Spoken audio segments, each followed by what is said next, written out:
Well, the California Parade of Champions, our finalist continues, Jeff Blatnick, as we move ahead to 125 pounds in the blue singlet from Clovis, North Carolina. Vince Rodriguez, his opponent in the red. He is a returning All-American in this tournament from MacArthur High School in New York. 7th a year ago, Chris Perez. Perez, a 3-time NHSCA All-American. He's had a great run, and Rodriguez is a returning champion. So two very, very good wrestlers on display here. Well, the names that have competed here at the senior, from freshman through senior, is a who's who in the world of wrestling. You look at the NC Championships that were just a couple of weeks ago in Philadelphia. Anthony Robles, Jordan Oliver, Kellen Russell, Kyle Dake, Bubba Jenkins, Jordan Burroughs, as here's Rodriguez in on a shot. And there's the first points of the match. And he goes down to start the second period, but he does have a 2-0 lead. He's about to make it a 4-0 lead if he can finish this reversal. He's got at least one, but there it is. Our official signaling 2 points and a reversal for Rodriguez, now in a 4-0 lead. All right, 40 seconds to go, second period. A couple of, a takedown and a reversal by Rodriguez, just the one escape by Perez. That is where we sit. Coach wants Perez to work the head harder. Obviously, if you can unbalance the man by working his head, you have a better shot at getting underneath him, particularly if the head's always in the way of your shot.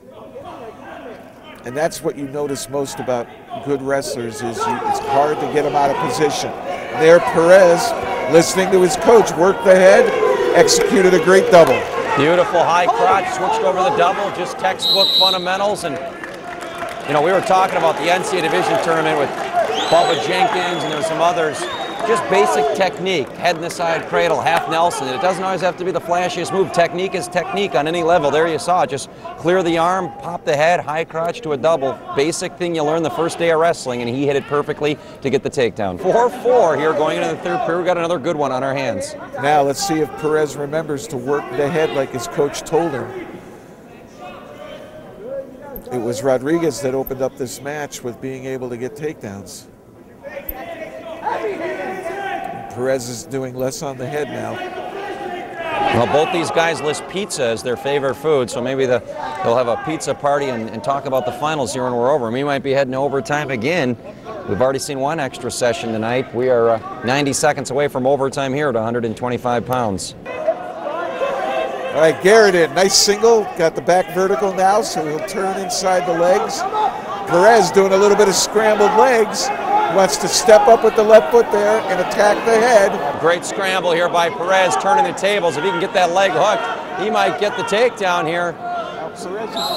Oh, and the official's going to stop the action with a stalemate. We're back to neutral. That'll get a round of applause. Good scramble there, and I think Rodriguez might have tweaked the knee a little bit there in that scramble, understandably so.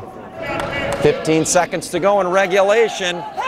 Perez is working the head well again. He's able to unbalance Rodriguez enough to start a shot. Perez, a 3-time All-American here. He's had one of the great careers in this building. Can he get that elusive championship? It looks like he's going to have to wait to overtime to try and get the title here. Here we go again, a 1-minute sudden death period.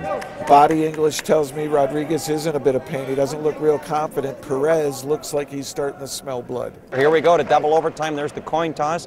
It'll be Perez's choice first. He is going to go down. So now you say sudden death. It's really not sudden death, Jeff, because even if Perez were to get an escape, the period still continues. Each wrestler will have a full 30 seconds, and there can be scoring beyond the escape. So just because Perez maybe gets an escape here, this match does not end. And I like Perez going to it right away. He's trying to put the pressure on Rodriguez. And Rodriguez does a smart thing. He drops to the leg. He's strong in the takedown position.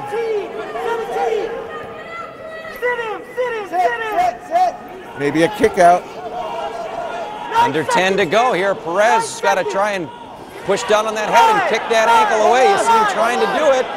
That's going to be a stalling call on Rodriguez, but he would happily trade a stalling call, Jeff, just his first of the match for the right out. Now here it is. If you're Vince Rodriguez, you think you're going to go down here. If he goes down and can hang on for the rest of that period, he is going to be your champion at 125 pounds. Crowd on its feet.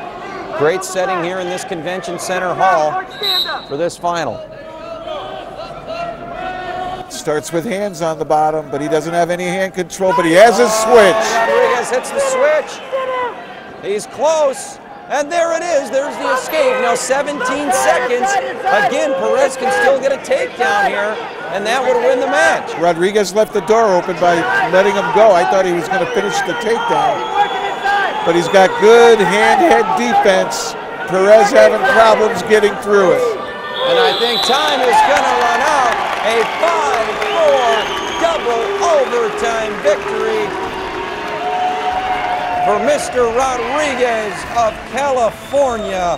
What kind of emotions did you have prior to coming in here? Oh, there's just so many. So happy right now. Just glad to end my high school career on a win. More wrestling action to come. You're watching the 2011 NHSCA Senior Wrestling National Championships.